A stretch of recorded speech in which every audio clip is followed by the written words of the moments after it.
നമസ്തേ, നമസ്കാരം. പിട്ടാപ്പിള്ളിൽ ഏജൻസീസ് ജനസഭയിലേക്ക് എല്ലാവർക്കും സ്വാഗതം. ജനസഭ ഇന്ന് ചേരുന്നത് എറണാകുളം ലോക്സഭാ മണ്ഡലത്തിലെ തൃപ്പൂണിത്തുറയിലാണ്.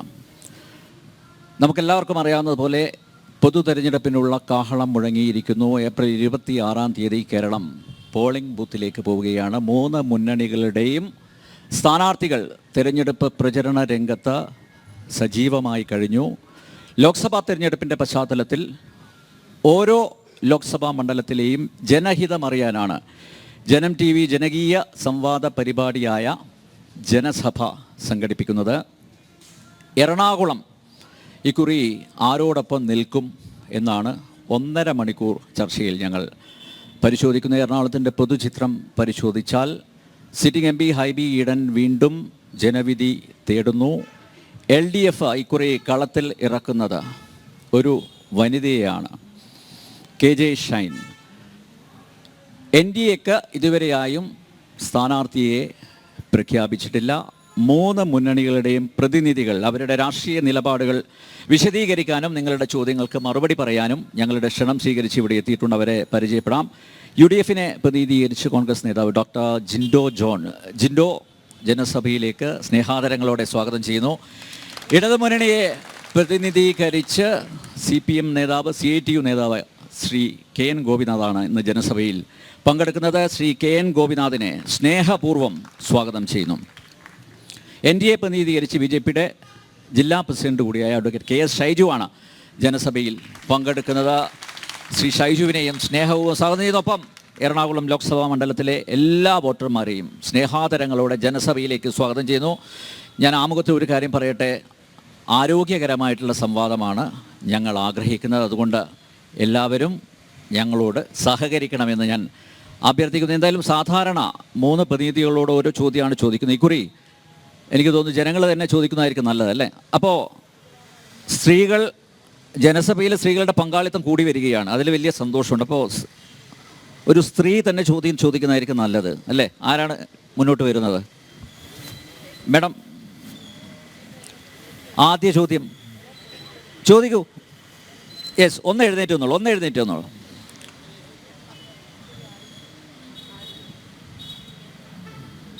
നമസ്കാരം. നല്ല ചൂട് പിടിച്ച ഇലക്ഷനിലേക്ക് നമ്മൾ കടന്നിരിക്കുകയാണ്. അപ്പോൾ ഇക്കുറി ആര് ജയിക്കും എന്നാണ് നിങ്ങൾ ഓരോരുത്തരും ഒന്ന് പറഞ്ഞാൽ നന്നായിരുന്നു. ആര് ജയിക്കും അല്ലേ? ഓക്കെ, ആര് ജയിക്കും എന്നറിയാനുള്ള താല്പര്യം ഇപ്പം തന്നെ ഉണ്ട്. അപ്പോൾ ജിൻഡോ, എറണാകുളം ലോക്സഭാ മണ്ഡലത്തിലെ വികസനം മുൻനിർത്തി തന്നെയാണോ ഹൈബി ഈഡൻ ഇക്കുറി വോട്ട് ചോദിക്കുന്നത്?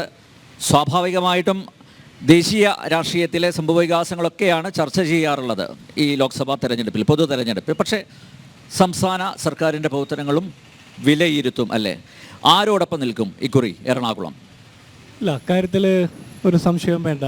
എറണാകുളം ലോക്സഭാ നിയോജക മണ്ഡലം ഇക്കുറി ഹൈബി ഈഡനോടൊപ്പം തന്നെ നിൽക്കും.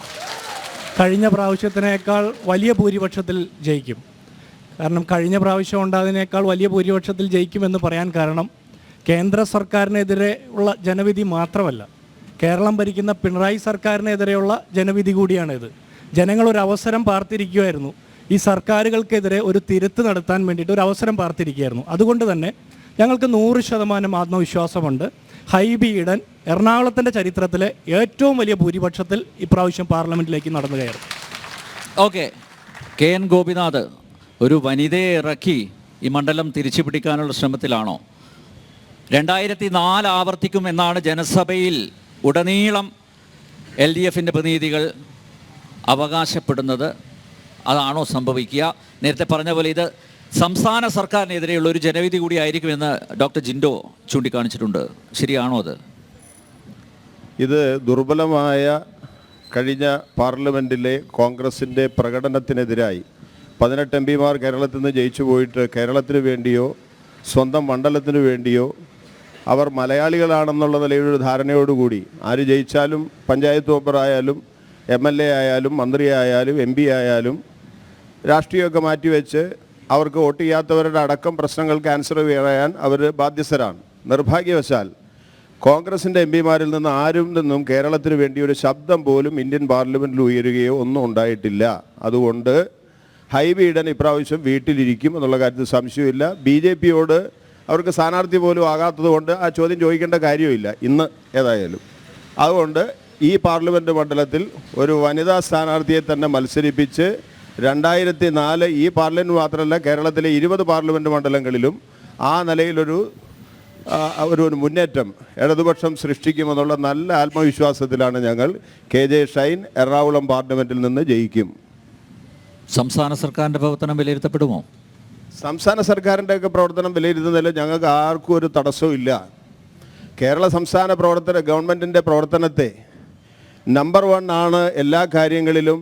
ഞാൻ അതിൻ്റെ ഓരോന്നിൻ്റെയും വിശദാംശങ്ങൾ പറയേണ്ട കാര്യമില്ല. കാരണം പ്രധാനമന്ത്രി ശ്രീ നരേന്ദ്രമോദിയുടെ മൂക്കിന് താഴെയുള്ള സൂപ്പർ ക്യാബിനറ്റായി പരിചയപ്പെട്ടിട്ടുള്ള നീതി ആയോഗ് കേരളം എല്ലാത്തിലും നമ്പർ 1 ആണെന്ന് പറയുകയാണ്. ഇന്ത്യയിലെ 25 സംസ്ഥാനങ്ങളിൽ നമ്പർ 1 ആണ്. ഭരണനിർവഹണത്തിൽ, ബെസ്റ്റ് തൊഴിലിടത്തിൽ, ആർട്ടിഫിഷ്യൽ ഇൻ്റലിജൻസിൻ്റെ കാര്യത്തിൽ, അതിദാരിദ്ര്യം ഇല്ലാത്തവരുടെ പട്ടികയിൽ എല്ലാത്തിലും കേരളം നമ്പർ 1 ആണ്. അതിൽ കേരളത്തിലെ ഇടതുപക്ഷ ജനാധിപത്യ മുന്നണി ഗവൺമെൻറ്റിൻ്റെ ഭരണത്തിന് ഒരു സ്ഥാനവുമില്ല എന്നുള്ള നിലയിൽ കണക്കാക്കാൻ കഴിയില്ലല്ലോ. നിങ്ങൾ മാധ്യമങ്ങൾ എന്ത് പറഞ്ഞാലും ജനങ്ങൾ ഇതെല്ലാം അനുഭവിക്കുകയാണ്, കേരളത്തിൻ്റെ പശ്ചാത്തല വികസനം അടക്കം. അതുകൊണ്ട് ആ കാര്യത്തിൽ ഞങ്ങൾക്ക് 100-ൽ 100 മാർക്കായിരിക്കും എന്നുള്ള കാര്യത്തിൽ സംശയമില്ല.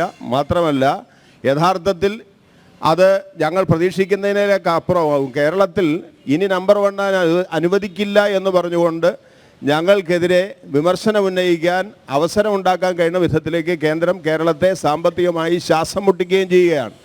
അതും ഈ തെരഞ്ഞെടുപ്പിനകത്ത് നല്ല വിധത്തിലേക്കുള്ള ചർച്ചയാവും. കേന്ദ്ര സംസ്ഥാന ബന്ധങ്ങൾ യഥാർത്ഥത്തിൽ ഇങ്ങനെ പോയാൽ പോരാ. ഇന്ത്യൻ പാർലമെൻറ്റിനെ ജനങ്ങളുടെ ജീവൽ പ്രശ്നങ്ങൾ ചർച്ച ചെയ്യാനുള്ള വേദിയായി അതിനെ നമുക്ക് വീണ്ടെടുക്കാൻ കഴിയണം. ഇന്ന് അതൊന്നും ചർച്ച ചെയ്യുന്നില്ല. അതാണ് അവിടെ ഗൗരവമായ പ്രശ്നം. ഏറ്റവും ഒടുവിലെ ഭാരതീയ ന്യായ സംഹിത എങ്ങനെ ഉണ്ടാക്കിയ 146 MPമാരെ സസ്പെൻഡ് ചെയ്ത് പുറത്തു നിർത്തിയിട്ട് കാലിക്കസേര നോക്കിയിട്ടാണ് പാസ്സാക്കിയത്.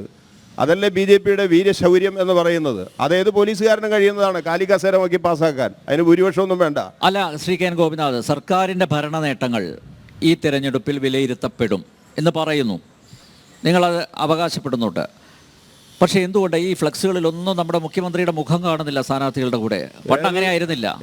എല്ലാ ഫ്ലക്സുകളിലും വയ്ക്കേണ്ടിടത്തൊക്കെ മുഖ്യമന്ത്രിയുടെ പടം വരും, യാതൊരു സംശയവും. മുഖ്യമന്ത്രിയെ തന്നെയാണ് ഞങ്ങൾ മുമ്പിൽ അവതരിപ്പിക്കുന്നത്.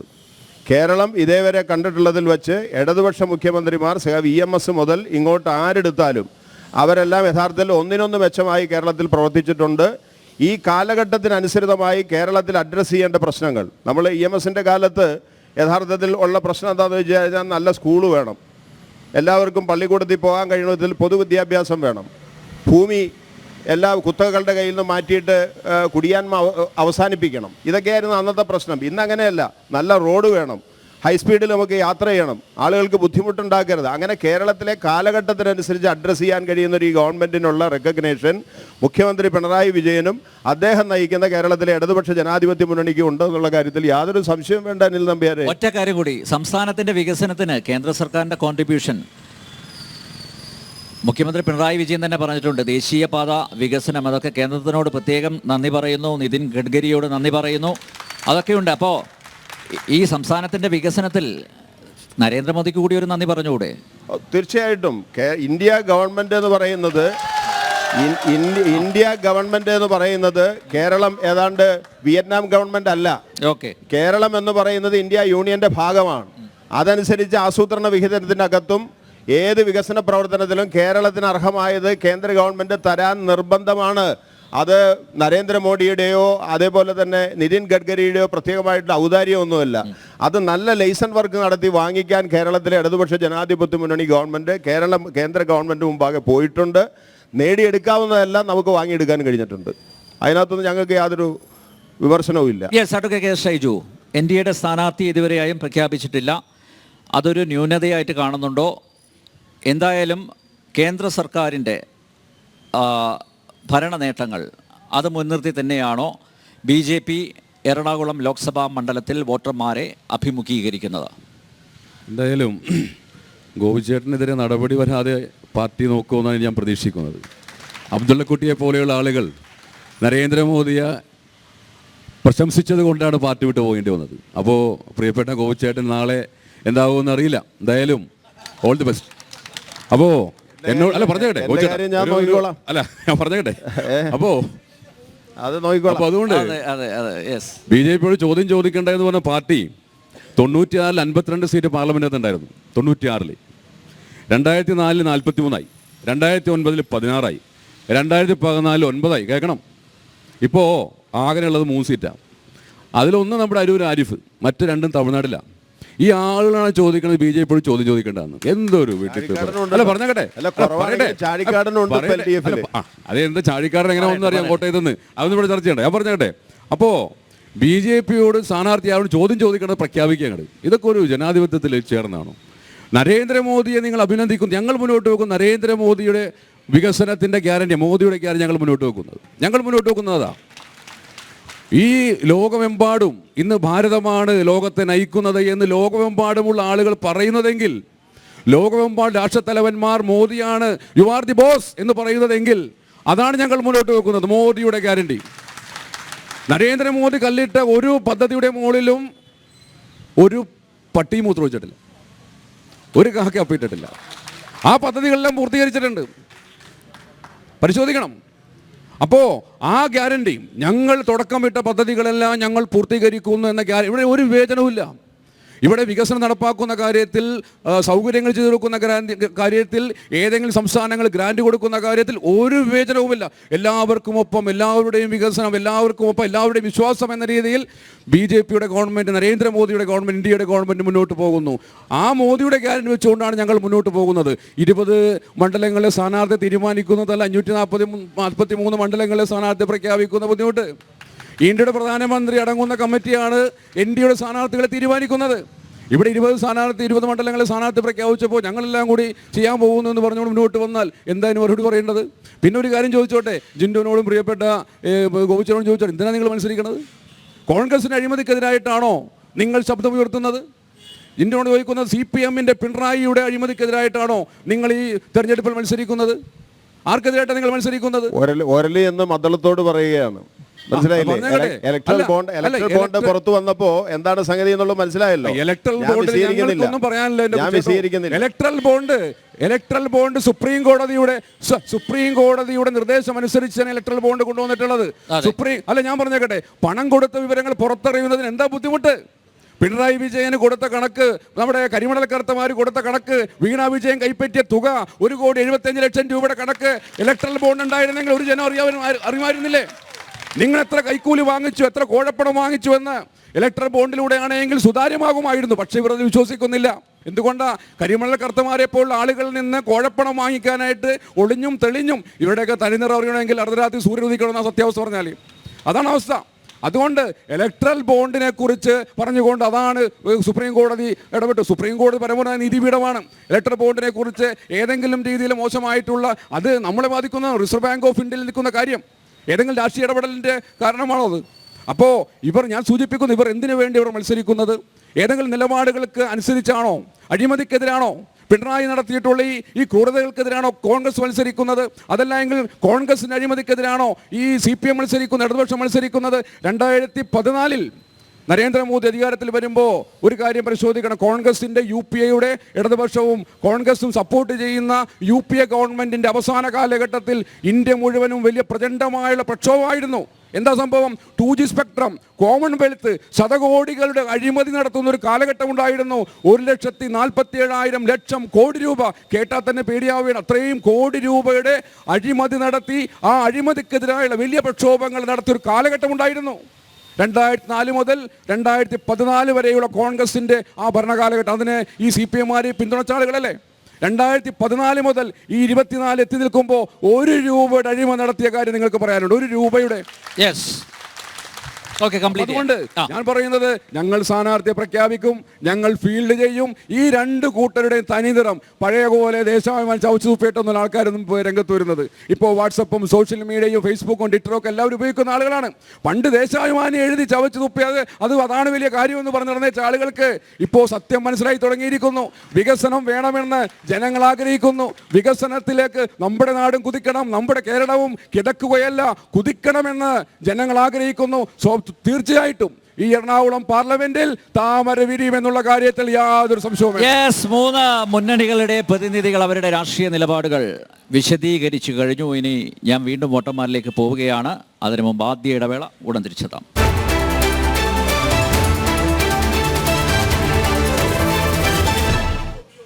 യെസ്, എറണാകുളം ലോക്സഭാ മണ്ഡലത്തിലെ ജനസഭയാണ് ഇപ്പോൾ നടക്കുന്നത്. തൃപ്പൂണിത്തുറ നഗരത്തിൽ തന്നെയാണ് ജനസഭ നടക്കുന്നത്. ജനാധിപത്യത്തിൻ്റെ ശക്തി ജനങ്ങളാണ്, വോട്ടർമാരാണ്. അവർക്ക് ചോദിക്കാനുണ്ട്, പറയാനുണ്ട്. യെസ്, ആദ്യ ചോദ്യത്തിലേക്ക് പോകുന്നു പ്ലീസ്. നമസ്കാരം. എനിക്ക് ചോദിക്കാനുള്ളത് ഇവിടുത്തെ ജനസഭയുടെ പ്രതിനിധിയായ ജനം ടി വിയുടെ പ്രതിനിധിയായ അനിൽ നമ്പ്യാർജിയോടാണ്. ഇവിടെ NDA സഖ്യം ഇന്ത്യ ഒട്ടാകെ ഒരു സഖ്യത്തിൽ മത്സരിക്കുമ്പോൾ NDA സഖ്യത്തിന് ഇവിടെ ഒരു പ്രതിനിധിയും, അതുപോലെ തന്നെ ഇന്ത്യ മുന്നണി ഇന്ത്യ ഒട്ടാകെ ഒരു സഖ്യത്തിൽ മത്സരിക്കുമ്പോൾ അവർക്ക് 2 പ്രതിനിധികൾ ഇവിടെ വന്ന് നിൽക്കുന്നത് ഇവിടുത്തെ കേരള ജനതയെ നാണിപ്പിക്കുന്ന ഒരു സംഗതിയല്ലേ എന്നാണ് എനിക്ക് ചോദിക്കാനുള്ളത്. അതുപോലെ തന്നെ ഇന്ത്യ മുന്നണിയിലെ 2 പ്രതിനിധികളോടും ചോദിക്കാനുള്ളത്, വയനാട്ടിൽ നിങ്ങളുടെ സമുന്നതനായ നേതാവ് മത്സരിക്കുമ്പോൾ അദ്ദേഹത്തിനെതിരെ ഇടതുപക്ഷത്തെ ആനി രാജ മത്സരിക്കുന്നതും കേരള ജനതയെ വഞ്ചിക്കുന്ന ഒരു ഇടപാടല്ലേ എന്ന് ഞാൻ ചിന്തിച്ചാൽ അതിന് കുഴപ്പമുണ്ടോ? വളരെ പ്രസക്തമായ ചോദ്യമാണ്. എന്തായാലും ഞാൻ മറുപടി പറയുന്നില്ല. മറുപടി പറയാൻ 3 പേരുണ്ട് ഇവിടെ. ഓക്കെ, സഖാവ് പറ. അല്ല, കഴിഞ്ഞ പാർലമെന്റ് തെരഞ്ഞെടുപ്പിൽ ചോദ്യം ചോദിച്ച ചേട്ടൻ ശ്രദ്ധിക്കണുണ്ടല്ലോ അല്ലേ? കഴിഞ്ഞ പാർലമെന്റ് തെരഞ്ഞെടുപ്പിലേക്ക് ഞാൻ ഫ്ലാഷ് ബാക്ക് കൊണ്ടുപോവുകയാണ്. അന്ന് 37% വോട്ടാണ് ഇന്ത്യയിൽ, 100%-ൽ 37%-മാണ് BJPക്ക് NDA മുന്നണിക്ക് കിട്ടിയത്. BJPക്ക് അല്ല, NDA മുന്നണിക്ക്. പക്ഷേ 37% വോട്ടുള്ളവർ 300 സീറ്റും കൊണ്ടുപോയി. ഞാൻ പറയട്ടെ, ബാക്കി 63% ഒരുമിച്ച് നിന്നിരുന്നെങ്കിൽ അന്ന് BJP തോറ്റേനെ. പക്ഷേ ആ 63% ഇന്നത്തെ ഇന്ത്യ മുന്നണി പോലെ പരുവപ്പെട്ട് വന്നിട്ടുണ്ടായിരുന്നില്ല. ഇന്ത്യ മുന്നണിയിൽ തന്നെ ചേട്ടൻ പറയുന്ന പോലെ കേരളത്തിൽ മാത്രമല്ല, ഇപ്പോൾ പഞ്ചാബിൽ, അതുപോലെ ബംഗാളിൽ ഒക്കെ പ്രത്യേകമായിട്ട് മത്സരിക്കുന്നുണ്ട്. ആ സ്ട്രാറ്റജി ഞങ്ങൾ ഉണ്ടാക്കുന്നുണ്ട്. സ്റ്റേറ്റ് അടിസ്ഥാനത്തിൽ BJPയെ പരാജയപ്പെടുത്താൻ ചേരാവുന്ന എല്ലാവരെയും യോജിപ്പിച്ചുകൊണ്ടുള്ളൊരു മാറ്റത്തിൻ്റെ ഭാഗമായിട്ടാണ് നിൽക്കുന്നത് എന്നുള്ളത് കൊണ്ട് ആ കാര്യത്തിൽ ഞങ്ങൾ കേന്ദ്രത്തിൽ കോൺഗ്രസും CPIയും എല്ലാം തന്നെ നല്ല ധാരണയുണ്ട്. അത് പ്രബുദ്ധരായിട്ടുള്ള കേരളത്തിലെ വോട്ടർമാർക്കും ജനം TV-യിൽ എന്നെ കേൾക്കുന്ന പ്രേക്ഷകന്മാർക്കും നല്ല ധാരണയുള്ളതാണ്. ഇന്ത്യക്കകത്ത് ദേശീയ രാഷ്ട്രീയത്തിൽ ഇടതുപക്ഷത്തിൻ്റെ പ്രധാനപ്പെട്ട പങ്ക് നിർവഹിക്കാൻ സ്വാഭാവികമായിട്ടും ഇടതുപക്ഷം വരാൻ പാടില്ല എന്ന് കോൺഗ്രസ്സാണ് അങ്ങനെ വരാൻ പാടില്ല എന്ന് ആഗ്രഹിക്കാൻ പാടില്ലാത്തത്. നിർഭാഗ്യവശാൽ രാഹുൽ ഗാന്ധി, കോൺഗ്രസിൻ്റെ അഖിലേന്ത്യാ നേതാവ് തന്നെ വയനാട് വന്ന് വീണ്ടും മത്സരിക്കുമ്പോൾ, ഒരു പ്രാവശ്യം വന്നു, വീണ്ടും മത്സരിക്കുമ്പോൾ ഞങ്ങൾ പരസ്യമായി അതിനെ ക്രിട്ടിസൈസ് ചെയ്തിട്ടുണ്ട്. അദ്ദേഹം അത് റിയലൈസ് ചെയ്യുന്നു എന്നുള്ളത് കൊണ്ടാണ് ഇന്നലെ പറഞ്ഞത്, ഞങ്ങളുടെ പ്രചാരക സമിതി തീരുമാനിച്ചാൽ ഞാൻ അമേഠിയിൽ മത്സരിക്കാൻ തയ്യാറാണെന്നാണ്. അത് ആഭ്യന്തരമായി ഇന്ത്യ മുന്നണിക്കകത്തുള്ള ആള് നോക്കിക്കോളും. ചേട്ടൻ ആ കാര്യത്തിൽ വല്ലാതെ വിഷമിക്കേണ്ടെന്നാണ് ചോദിച്ചത്. കേരളത്തിലും ഇന്ത്യസ് ഒക്കെ ആയിക്കൂടെ എന്നാണ്. എപ്പോ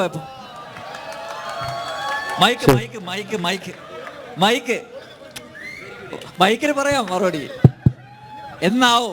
എന്താ ചോദ്യം? എനിക്ക് മനസ്സിലായില്ല. എല്ലാ കേരളത്തിലും ഇന്ത്യ സഖ്യത്തിന്റെ, അതായത് കേരളത്തിന് വെളിയിൽ ഇന്ത്യ സഖ്യമാണല്ലോ, അപ്പൊ കേരളത്തിൽ അത് ആയിക്കൂടെ? അതിൽ ജനം TV-യുടെ ഒരു സർട്ടിഫിക്കറ്റ് ആവശ്യമില്ല. സർട്ടിഫിക്കറ്റ് അല്ലേ? ആവുന്ന സന്ദർഭത്തിൽ ആലോചിച്ചോളാം. ശരി ജിൻഡോ, ആലോചിക്കുന്നില്ല. ആ ചോദ്യം ഞാൻ ജിൻഡോയോട് ചോദിക്കുക. അല്ല അനിലേ, അതിൽ ഞങ്ങൾക്ക് കൃത്യമായിട്ടുള്ള ഉത്തരവുണ്ട്. ഇന്ത്യ എമ്പാടും BJPക്കെതിരെ കോൺഗ്രസിൻ്റെ നേതൃത്വത്തിൽ മത്സരം നടത്തുന്നു. അപ്പോൾ അതിൽ സഹകരിക്കാവുന്ന മുഴുവൻ ആളുകളുമായിട്ട് സഹകരിക്കുന്നു. പക്ഷേ കേരളത്തിൽ CPM-നെ കൂട്ടിക്കൊണ്ട് ഞങ്ങൾക്ക് മത്സരിക്കാൻ പറ്റില്ല. കാരണം BJPയെ ഞങ്ങൾ എന്തൊക്കെ കാരണം കൊണ്ട് എതിർക്കുന്നോ അതിനേക്കാൾ രൂക്ഷമായിട്ട് കേരളത്തിലെ മനുഷ്യരെ കൊള്ളയടിക്കുന്നവന്മാരാണ് പിണറായി വിജയൻ്റെ പാർട്ടി. ഇവിടെ ഇപ്പോൾ റേഷൻ കാർഡിൻ്റെ മസ്റ്ററിങ്ങുമായി ബന്ധപ്പെട്ട് 3 ദിവസത്തോളമായി കേരളത്തിലെ സാധാരണക്കാർ റേഷൻ കടയുടെ മുമ്പിൽ അലഞ്ഞു തിരിയുന്നു. ഇവർ K-ഫോൺ കൊണ്ടുവന്നിട്ടുണ്ടല്ലോ. എന്താ K-ഫോൺ? ഇൻ്റർനെറ്റ് അതിവേഗം നടപ്പാക്കും. എന്നിട്ടാണ് നമ്മുടെ post മെഷീൻ ഇവിടെ നന്നാക്കാൻ പറ്റാത്തത്. ഇവർ 2 ലക്ഷം കോടി രൂപ സർവർ തകരാറിലാവും. സർക്കാർ ഉദ്യോഗസ്ഥർക്ക് ശമ്പളം കൊടുക്കുമ്പോൾ സർവർ തകരാറാവും. മന്ത്രിമാർക്ക് അവരുടെ സ്റ്റാഫിന് ശമ്പളം കൊടുക്കുമ്പോൾ സർവറിന് ഒരു കുഴപ്പമില്ല. പ്രത്യേകതരം സർവറാണ് ക്യൂബയിൽ നിന്ന് ഇറക്കുമതി ചെയ്തത്. ഞാൻ പൂർത്തിയാക്കട്ടെ സഖാവേ. താങ്കൾ പറഞ്ഞപ്പോൾ ഞാൻ മിണ്ടാതെ നിന്ന് കേട്ട താങ്കൾ എത്രത്തോളം പറയുമെന്നാ. അദ്ദേഹത്തിന് ഉത്തരമില്ല, ഞങ്ങൾക്ക് ഉത്തരമുണ്ട്. ഞങ്ങൾ എന്തുകൊണ്ട് ഇവരുടെ കൂടെ ഇല്ലാന്ന്.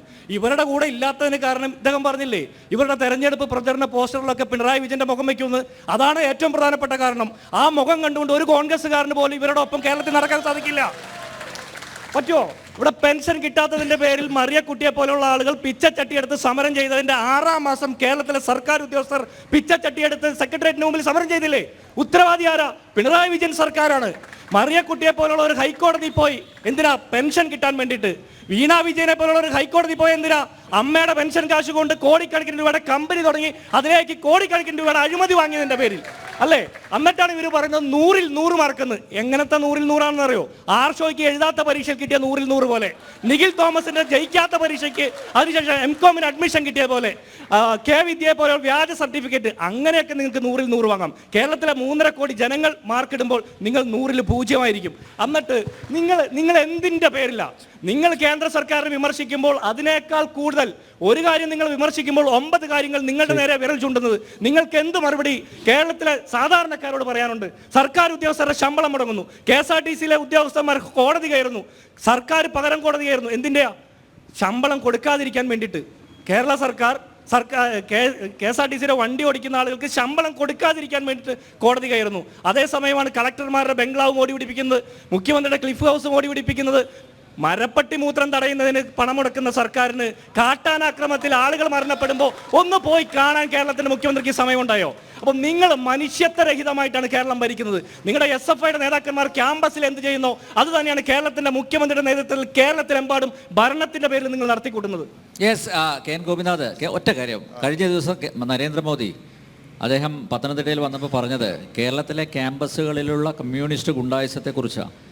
അപ്പോൾ ഇതുപോലുള്ള നിരവധി പരാതികൾ അനുദിനം വരുന്നു. നേരത്തെ ജിൻഡോ ചൂണ്ടിക്കാണിച്ചതുപോലെ കാട്ടാന ചവിട്ടിക്കൊല്ലുന്നു, കാട്ടുപോത്ത് കുത്തിക്കൊല്ലുന്നു, പിന്നെ SFIക്കാർ ചവിട്ടി കെട്ടിത്തൂക്കുന്നു. ഇതൊക്കെയാണ് കേരളത്തിൽ നടക്കുന്നത്. ഏതായാലും BJPയുടെ ഭരണമുള്ള മണിപ്പൂരിൽ കാണുന്ന ഗുണ്ടായുസമൊന്നും കേരളത്തിനകത്തുണ്ടായിട്ടില്ല എന്നുള്ള കാര്യം മണിപ്പൂരായാലും മേഘാലയായാലും കേരളമായാലും മനുഷ്യന്മാരെ കൊല്ലുന്നത് ഒരുപോലെയാണ് നമ്മൾ കാണണ്ടേ? ഞാൻ പറയട്ടെ, ഞാൻ ഒറ്റ കാര്യം ചോദിച്ചോട്ടെ, ഒരു മിനിറ്റ് ഒറ്റ കാര്യം. അവർ പൂക്കോട്ട് ക്യാമ്പസിൽ SFIക്കാർക്ക് കൊല്ലാമെന്ന് വല്ല അനുവാദമുണ്ടോ?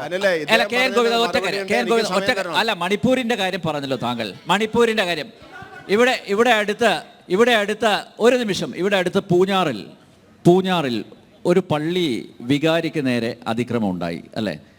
നിങ്ങൾ മണിപ്പൂരിൽ വിലപിക്കുമ്പോൾ എന്തുകൊണ്ടാ ആ വിഷയത്തിൽ നിങ്ങളുടെ പാർട്ടി ഇടപെടാതിരുന്നത്? അത് കേരളത്തിൽ നടന്നുകൊണ്ടാണോ? അനിൽ നമ്പ്യാരെ, ഇവിടെ കോൺഗ്രസിന്റെ സുഹൃത്ത് പറഞ്ഞപ്പോൾ അവിടെ കോൺഗ്രസിന്റെ അദ്ദേഹത്തിന്റെ സഹപ്രവർത്തകർ കൈയടിക്കുന്നതിനേക്കാൾ വലിയ വാശിയോടുകൂടി BJPയുടെ പ്രവർത്തകർ മുമ്പിലിരുന്നുകൊണ്ട് കൈയടിക്കുന്ന ഞാൻ കേട്ടു. വാസ്തവത്തിൽ അതുകൊണ്ടാണ് യഥാർത്ഥത്തിൽ ഇങ്ങനെ രണ്ടുപേരും ഇവിടെ വന്ന് നിൽക്കാനുള്ള സാഹചര്യവും ഇന്ത്യ മുന്നണി എന്നുള്ള നിലയിൽ കേരളത്തിനകത്ത് ഒരുമിച്ച് മത്സരിക്കാൻ സാധ്യതയില്ലാത്ത കാര്യവും. മനസ്സിലായോ? അതുകൊണ്ട് ഞങ്ങളുടെ നിലപാട് ഇത്തരത്തിലുള്ള BJP അല്ല, ഞാൻ പറയട്ടെ ജിൻഡോ, BJPയുടെ B ടീമായി മത്സരിച്ചുകൊണ്ടിരിക്കുന്ന കോൺഗ്രസിനെ അതുകൊണ്ട് തന്നെ BJPയെ കൈകാര്യം ചെയ്യാൻ ശേഷിയില്ലാത്തവരായി കേരളത്തിലെ ജനങ്ങൾ കാണുകയാണ്. അതാണ് കാണുന്നത്. നരേന്ദ്രമോദി അദ്ദേഹം പ്രധാനമന്ത്രിയാണ്. അദ്ദേഹം സ്വാഭാവികമായിട്ടും അറിഞ്ഞുകൊണ്ട് തന്നെ എസ്റ്റാബ്ലിഷ് ചെയ്ത് അദ്ദേഹം തലപ്പാവ് ഒരെണ്ണം വച്ചാൽ ഇദ്ദേഹത്തിൻ്റെ നേതാവ് രാഹുൽ ഗാന്ധി 3 തലപ്പാവാണ് വയ്ക്കുന്നത്. അദ്ദേഹം 2 പൊട്ട് പൊട്ടിയാൽ ഇദ്ദേഹം 3 പൊട്ടാ തൊടുന്നത്. കോൺഗ്രസിൻ്റെ മഹത്തായ മതനിരപേക്ഷ ജനാധിപത്യ പാരമ്പര്യമൊക്കെ എവിടെ പോയി? അതുകൊണ്ട് അങ്ങനെയുള്ള കോൺഗ്രസുമായിട്ട് കേരളത്തിൽ സഹകരിക്കാൻ ബുദ്ധിമുട്ടുണ്ട്. അങ്ങനെയാണെങ്കിൽ കോടിയേരി ബാലകൃഷ്ണന്റെ ഭാര്യ ഒരുപാട് കാര്യങ്ങൾ പറയാനുണ്ട്.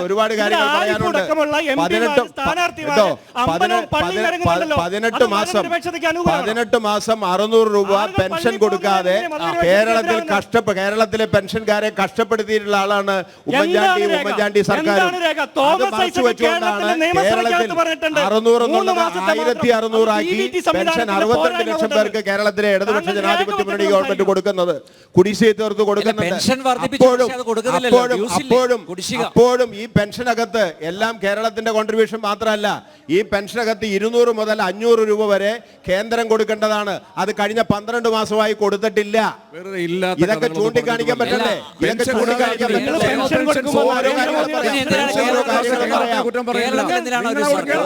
കൊടുക്കുന്നത് നിങ്ങളുടെ നേട്ടമാണെന്നല്ലേ നിങ്ങൾ പറഞ്ഞിട്ടുള്ളത്? കാര്യങ്ങളും പറയാം, പറഞ്ഞതിന് മറുപടി പറയാൻ അവസരം ഓക്കെ ഒരു നിമിഷം അദ്ദേഹം പറഞ്ഞു ഒരു മിനിറ്റ് പറഞ്ഞു പൂർത്തിയാക്കട്ടെ. ഉണ്ടാക്കി തോപ്പിക്കാൻ തീരുമാനിച്ചാൽ കഴിയില്ല. ചോദിക്കരുത് അദ്ദേഹം അല്ല ഒരു നിമിഷം അല്ല ചോദിക്കാം, അദ്ദേഹം ഒന്ന് പറഞ്ഞു പൂർത്തിയാക്കട്ടെ. തീർന്നോ? ഓക്കെ ബഹുമാനപ്പെട്ട കോൺഗ്രസ് പ്രതിനിധിയോട് ചോദിക്കുകയാണ്. പ്രിയപ്പെട്ട ഉമ്മൻചാണ്ടി സാർ ഇവിടെ ഇരിക്കുമ്പോൾ കർഷക തൊഴിലാളി പെൻഷൻ കൊടുക്കാൻ വേണ്ടി ഞങ്ങളെല്ലാം കർഷക തൊഴിലാളി യൂണിയൻ്റെ പ്രവർത്തകരാണ്. എത്ര കുടിശ്ശിക വരുത്തി? സഖാവ് VS അച്യുതാനന്ദനല്ലേ അത് ആദ്യത്തെ മന്ത്രിസഭയിൽ കുടിശ്ശിക അടക്കം കൊടുത്തത്? സഖാവ് VSനും അതിൻ്റെ പിന്തുടർച്ചയായ സഖാവ് പിണറായി വിജയനും അല്ലേ അത് കൊടുത്തത്? കോൺഗ്രസ്സുകാരനും BJP-കാരനും സകല ആളുകളും വാങ്ങിച്ചില്ലേ? എന്നിട്ട് ഈ കേന്ദ്ര സർക്കാർ ഷിജു വക്കീലിനോട് ചോദിക്കുകയാണ്, ഞെരുക്കിയപ്പോൾ ഞങ്ങൾ പ്രതിഷേധിക്കണ്ടേ? തൊഴിലാളികൾക്കെതിരെ എത്രയെത്ര കാര്യങ്ങളാണ് ഈ BJP സർക്കാർ നടത്തിയത്? തൊഴിലാളി പ്രസ്ഥാനത്തിന് നേതാവല്ലിരിക്കുന്നു, അദ്ദേഹത്തിന് അറിയാലോ. BMS-ഉം ബഹുമാനപ്പെട്ട BMS നേതാക്കന്മാരെ ഞാൻ അഭിനന്ദിക്കുകയാണ്. BMS-ഉം CIT-യും INTUC-യും സംയുക്തമായി ഈ BJP സർക്കാരിനെതിരെ ആഞ്ഞടിച്ചില്ലേ? എന്തുകൊണ്ടാണ്? തൊഴിലാളികളെ സ്നേഹിക്കാത്തൊരു ഗവൺമെന്റ് അല്ലേ? ഷിജു വക്കീലും മിണ്ടൂലല്ലോ, ഷിജു വക്കീലും ഒരു നേതാവാണ്. തൊഴിലാളി നേതാക്കളെ തൊഴിലാളികൾക്ക് വേണ്ടി പൊതുമേഖലാ സ്ഥാപനങ്ങൾ അടച്ചിട്ടുകൊണ്ട് തൊഴിലാളികളുടെ വേതനങ്ങൾ വെട്ടിക്കുറച്ച ഗവൺമെന്റ് അല്ലേ? മോദിജിയെ പറ്റി വ്യക്തിപരമായി പല അഭിപ്രായങ്ങളും ഉണ്ടാവും. നിങ്ങൾ സ്ഥാനാർത്ഥിയെ പോലും ഇവിടെ വെച്ചിട്ടില്ല. എനിക്കൊരു സംശയം എന്താണ്? എനിക്കൊരു ചെറിയ സംശയമുണ്ട്. അല്ല പറയട്ടെ, മാധ്യമപ്രവർത്തകനായതുകൊണ്ട് അനിൽ സാറേ, മാധ്യമപ്രവർത്തകനായതുകൊണ്ട് എനിക്ക് കിട്ടിയ റിപ്പോർട്ട് മോദിജി എറണാകുളത്ത് വരുന്നുണ്ടോ എന്നൊരു സംശയം. ആണോ? മോദിജി നല്ല കാര്യല്ലേ? അതിന് തയ്യാറുണ്ടോ BJP? ഈ പൊതുമേഖലാ സ്ഥാപനങ്ങൾ അടച്ചുപൂട്ടി എന്ന് പറയുന്നത് നരേന്ദ്രമോദി അധികാരത്തിലിരിക്കുമ്പോഴല്ല. സഖാവൊന്ന് കേൾക്കണം, ചോദ്യം ചോദിച്ച സഖാവൊന്ന് കേൾക്കണം. തൊഴിലാളി നേതാവാണല്ലോ. ഇവിടെ ഈ എറണാകുളം ജില്ലയിൽ കേരളത്തിലെമ്പാടും ഏതെങ്കിലും ഒരു പെട്ടിക്കട തുടങ്ങിയതായിട്ട് അവകാശപ്പെടാൻ ഇവർ തയ്യാറുണ്ട്. ഏതെങ്കിലും ഒരു പെട്ടിക്കട? അല്ല പറഞ്ഞേക്കട്ടെ. എറണാകുളം ജില്ലയിൽ നിന്ന് എത്രയോ സ്ഥാപനങ്ങൾ അടച്ചുപൂട്ടിയിട്ടുണ്ട്. Perumbavoor Rayons, Crompton Greaves bulb company, Toshiba Anand battery, premier cable സമരം ചെയ്ത് പൂട്ടിയതാ നിങ്ങള്. 32 കമ്പനി കേരളത്തിൽ പൂട്ടിയിട്ടുണ്ട്. 32 കമ്പനികളോളം അദ്ദേഹം പറഞ്ഞ കമ്പനികളടക്കം 32 കമ്പനികളോളം കേരളത്തിൽ ഈ കഴിഞ്ഞ ഒരു 40 കൊല്ലക്കാലത്തിനിടയിൽ പൂട്ടിപ്പോയിട്ടുണ്ട്. അത് വസ്തുതയാ. എന്നാൽ പൊതുമേഖലാ സ്ഥാപനങ്ങൾ ഒന്നുപോലും കേരളത്തിലെ ഇടതുപക്ഷ ജനാധിപത്യ മുന്നണി ഗവൺമെന്റ് പൂട്ടിയിട്ടില്ല. കേന്ദ്ര പൊതുമേഖലാ സ്ഥാപനങ്ങളെ ഭ്രാന്തമായി സ്വകാര്യവൽക്കരിക്കുന്നതിന് കോൺഗ്രസും BJP-യും മത്സരിക്കുകയാണ് ചെയ്യുന്നത്. 6.5 ലക്ഷം കോടിയുടെ വിൽപ്പന, ഓഹരി വിൽപ്പന നടന്നെടുത്ത് 1.5 ലക്ഷം കോടി കോൺഗ്രസിന്റെ കാലത്തും ബാക്കി 3.5 ലക്ഷം കോടി വിറ്റത് ആ മത്സരത്തിൽ ഓട്ടത്തിൽ BJP-യാണ് ജയിച്ചത്. അതുമാത്രമല്ല, ജനങ്ങളുടെ നികുതി പണം ഉപയോഗപ്പെടുത്തിക്കൊണ്ട് കെട്ടിപ്പടുത്ത മഹാസൗധങ്ങൾ, 12 മന്ത്രാലയങ്ങളുടെ 66,000 കോടി രൂപയുടെ മുതല് 6,000 കോടിക്ക് പകിടിക്ക് കൊടുക്കാൻ വേണ്ടി NMP എന്ന് പറയുന്ന ഒരു പദ്ധതി, ആസ്തി വിൽപ്പന എന്ന് പറയുന്ന പദ്ധതി പ്രഖ്യാപിച്ചത് BJP ഗവൺമെന്റാണ്. അവര് പൊതുമേഖലയുടെ പ്രാധാന്യം ഒന്നും പറയണ്ട.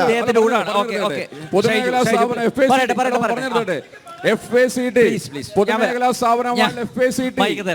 അടച്ചുപൂട്ടൽ ഭീഷണി നേരിട്ടിരുന്ന FACTക്ക് വർഷാവർഷം 130 കോടി രൂപ മെയിൻ്റനൻസ് ഗ്രാന്റ് നൽകുന്നത് നരേന്ദ്രമോദി വന്നതിന് ശേഷമാണ്. നിങ്ങൾ തൊഴിലാളി നേതാവ്, CIT നേതാവ് എന്ത് സത്യം മറച്ചു വെക്കുന്നത് എന്തിനാ?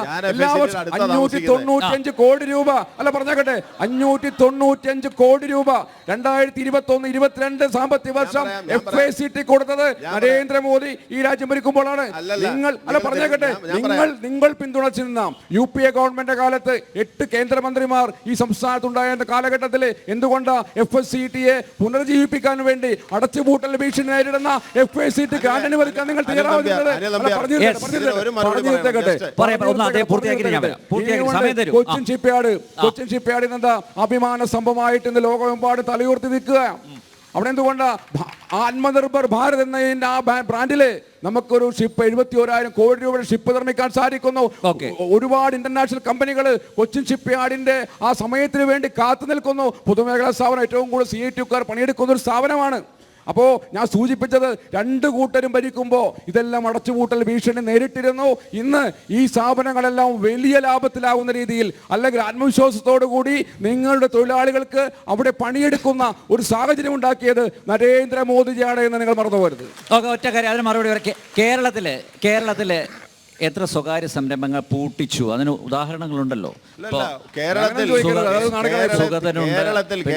കേന്ദ്ര സർക്കാർ സ്വീകരിക്കുന്ന ഇറക്കുമതി ഉദാരവൽക്കരണ നയങ്ങളുടെ ഭാഗമായി കഴിഞ്ഞ 40 കൊല്ലം കാലം കൊണ്ട് 32 സ്വകാര്യ വ്യവസായ അടഞ്ഞു പോയിട്ടുണ്ട്.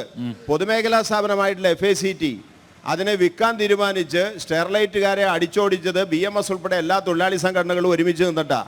അവിടെ അതിന് അവസാന പരിഹാരം ഉണ്ടായത് 1000 കോടി രൂപ BJP ഗവൺമെന്റ് അധികാരത്തിൽ വന്നപ്പോൾ അതിന് കൊടുത്തത് എത്ര രൂപയ്ക്കാണെന്നറിയാമോ? ഗുജറാത്ത് ഫെർട്ടിലൈസറിന് 3% പലിശയ്ക്ക് കൊടുത്തപ്പോൾ ഇവർക്ക് 17% പലിശയ്ക്ക് FACTക്ക്, വട്ടിപ്പണക്കാരൻ്റെ പലിശ. അതാണ് ചെയ്തത്. എന്നിട്ട് FACTന്റെ തൊഴിലാളികൾ പണിയെടുത്താണ് അതിനെ ലാഭകരമാക്കി കൊണ്ടുവന്നത്, അല്ലാതെ BJPയുടെ ഔദാര്യം കൊണ്ട് ഉണ്ടായതല്ല. FACTലെ തൊഴിലാളി പണിയെടുത്തുകൊണ്ടാണ് അത് ഉണ്ടായത്. മനസ്സിലായോ? ഓക്കെ, അതൊരു പ്രധാനപ്പെട്ട കാര്യമാണ്. നിങ്ങൾ പണിയെടുക്കൂല എന്ന് പ്രഖ്യാപിച്ച ആളാണ് നിങ്ങൾ. എന്റെ ചോദ്യത്തിന് മറുപടി തന്നില്ല. ഷിപ്പ്യാർഡിന്റെ ഷിപ്പ്യാർഡ് മഹാസ്തംഭമാണ്. എനിക്ക് പരാതിയുടെ CIT കൊടികുത്തിയിട്ട് എത്ര അദ്ദേഹം പറഞ്ഞല്ലോ, ഷിപ്പ്യാർഡ് പൊന്മുട്ടയിടുന്ന താറാവാണ്, നല്ല പൊതുമേഖലാ സ്ഥാപനമാണ്, ലോകോത്തര നിലവാരമുള്ള. ഇപ്പൊ കേരള ഗവൺമെന്റ് വാട്ടർ മെട്രോ 23 വെസലുകളാണ് കൊച്ചിൻ ഷിപ്പ്യാർഡ് ഉണ്ടാക്കി കൊടുത്തത്. ആ ഷിപ്പ്യാർഡിന്റെ 10% ഓഹരി എന്തിനാ വിറ്റത് BJP? ഇതുവരെ ആരും വിറ്റിട്ടില്ല. കേരളയിൽ എപ്പോ വരും? കഴിഞ്ഞ നിയമസഭാ തെരഞ്ഞെടുപ്പിന് ഒരു മിനിറ്റ്, സഖാവ് അരുൺകുമാർ പറഞ്ഞത് അനിൽ നമ്പ്യാര് തിരുവനന്തപുരത്ത് നിന്ന് കേരളയിലാണ് അവിടെ വന്ന് ഇറങ്ങാന്നത്. ഞാൻ എന്റെ വണ്ടിയിലാണ് വന്നത്. കേരളയിൽ എപ്പോ വരും? കേരളയിൽ നിങ്ങൾ ആരും തടസ്സം ഉണ്ടാക്കാതിരുന്നാൽ, കേന്ദ്ര ഗവൺമെന്റ് അതിനെ ഓക്കെ പറഞ്ഞാൽ കേരളത്തിൽ നടപ്പാവും. ഉറപ്പാണ്. അപ്പൊ കൂടുതൽ ചോദ്യങ്ങളിലേക്ക് പോകുന്നതിന് മുമ്പ് അടുത്ത ഇടവേള കൂടി എടുക്കുന്നു. ഉടൻ തിരിച്ചെത്താം.